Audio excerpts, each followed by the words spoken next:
Net zero and the Great Carbon Vanishing Act. Are we really saving the planet? So here we are again. Another government press release, another round of applause. The UK is leading the world in the race to net zero. Bravo! Cue the wind turbines and earnest shots of ministers in hard hats. But let's take a deep breath of supposedly cleaner air and ask the uncomfortable question. Are we actually reducing our impact on the climate or just outsourcing the guilt? Here's the sleight of hand.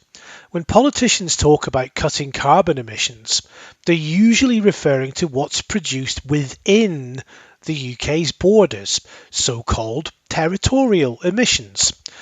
If a factory in Derby switches from coal to renewables, that's a win on the national ledger. But what about all the stuff we consume?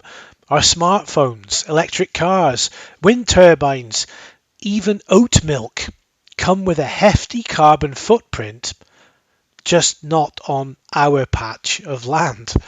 The emissions happen in factories in China, India, or elsewhere, and we conveniently don't count them. This is the domain of consumption-based emissions, and they tell a very different story.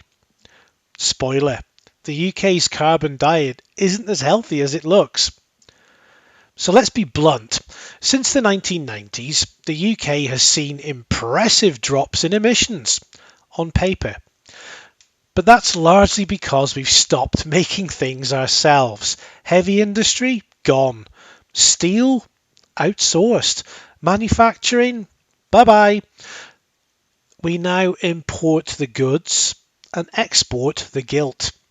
It's like claiming you've quit drinking while quietly paying your neighbour to hide your whiskey.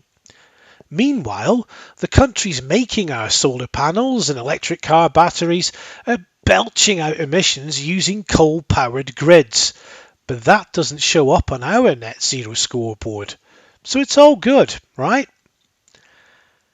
Even the shiny stuff, wind farms, EVs, smart grids, relies on old school carbon heavy materials, steel, aluminium, concrete, rare earth materials, all essential, all energy intensive, and most of them mined and processed abroad. It's the eco equivalent of cleaning your garden by chucking the rubbish over the fence into next door's garden. And here's the real kicker. Net zero has become more about appearances than atmosphere. Governments love goals that are easy to measure and politically tidy.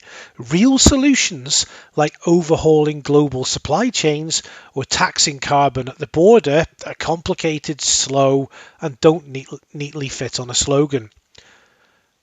So the game becomes one of carbon accountancy theatre. We tidy up the local books, ignore the offshore mess, and declare ourselves climate champions. Hooray! The UK hitting net zero is a noble aim, but on its own, it won't nudge the climate dial much unless we stop playing carbon hide and seek with the rest of the world.